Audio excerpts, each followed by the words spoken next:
Rian Johnson's film Knives Out was quite a success story back in 2019. An original, non-IP driven, adult-oriented, classic whodunit detective mystery. Certainly not what folks would consider a box office draw these days, but it was a hit, making back nearly 8 times its budget and almost cracked the top 20 end-of-year box office totals. In fact, in the top 25 highest-grossing films of that year, the only original properties were Us and Knives Out, banking themselves on story, cast, and as follow-ups to hot topic films from talked-about directors. So, why did the follow-up to Knives Out, this year's Glass Onion, vanish from theaters after only a week? Could it be foul play? Who would want to kill a successful new property as the Benoit Blanc-averse? What would be the motive? And most importantly, where would one find the opportunity? As I peeled back the layers of what I initially believed to be an onion, I came to discover that it wasn't an onion at all, but a croissant. And as I dug deeper into the laminated layers of this croissant, I found a hole right in the center. This wasn't a croissant at all, but was, as it turns out, a cronut. We must find the cronut hole. I'm going to stop the accent right here. That's it for the accent. This isn't bourbon, it's watered down coffee from this morning. It's awful. All right, jokes aside, rather fittingly, there isn't really a mystery here. The answer's right in plain sight. It's Netflix. And the Panama. The cornea vitamin locksmith. The Benoit Blanc series is just the newest battle in the streaming versus theater war. Lionsgate, the studio that released Knives Out, announced their intent to continue with a sequel in a February 2020 earnings call. And of course they would. At this point, John Wick and Knives Out were the only active hot properties in their pocket. In a shocking twist, news broke on March 31st that instead, Netflix had attained the rights and would distribute the next 2 films. What could have possibly changed between February and April of 2020? This was an upsetting, if understandable, turn of events. What would Graciously, Netflix voiced intent to do a limited theatrical release for Glass Onion. I was able to catch a local screening, but my friend who had to cancel wasn't so lucky because, unbeknownst to us, the day we had tickets was its last day in theaters. This movie only ran for 7 days. This is when I started digging. Netflix has been trying to play ball with movie theaters for years, initially offering up a 40-day screening deal for their films, but no one was really biting back then. That is, until... In this new climate, that 45-day window ain't looking so bad. So I found these reports from early May that Netflix was in talks with theaters for a 45-day deal for Knives Out 2. But then, days later, the Academy announced a back-to-normal eligibility adjustment for next year's Oscars. Most interesting is the declaration that streaming-only releases are once again ineligible, and a feature film must run for a minimum of 7 days.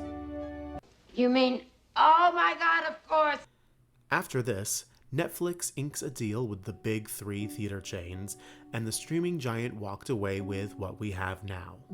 A 1-week sneak preview, after which they would pull the film for a month, then drop it on their platform, then allow theaters to continue screenings. Of course, this sneak preview did make bank for theaters, and Netflix offered it for a lower than usual rental rate and a higher than usual share of the marketing costs. But to me, this looks like an obvious win for Netflix in the end. They now have one of the hippest new properties in their corner, and they've passed it out just long enough to generate buzz and qualify for Oscars. They also ranked in a scant 15 million in ticket sales, their best box office numbers yet.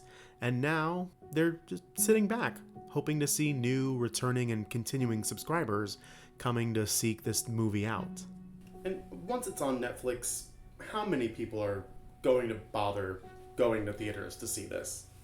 Movie theaters have been shaking at the knees by the implications of home television since the 1940s, but now they really have something to worry about with on-demand services, an endless array of streaming platforms, high-definition TVs, and affordable, high-quality home sound systems, all existing in a convenience-driven economy. Oh, look, Netflix CEO Reed Hastings said the quiet part out loud.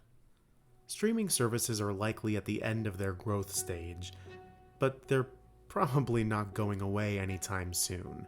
However, this year has seen a lot of reports of these services bleeding money and hemorrhaging subscribers left and right.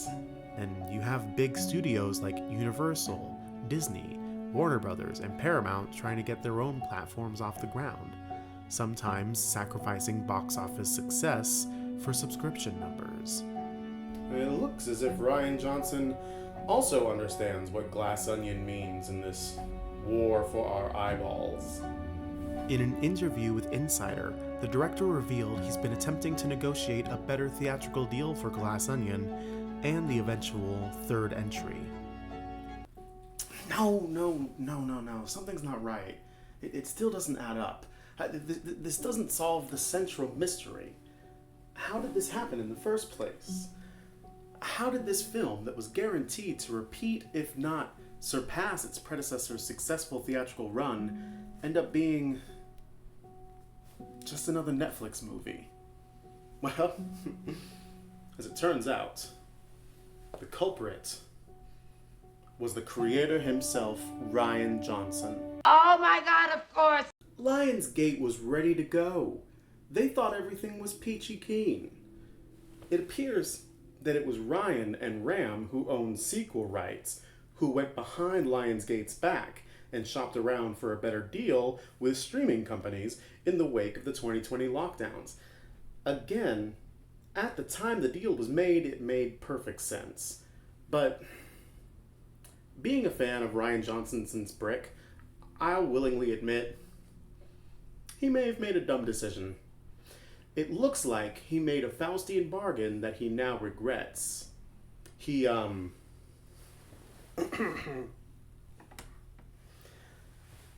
Faust around and found out.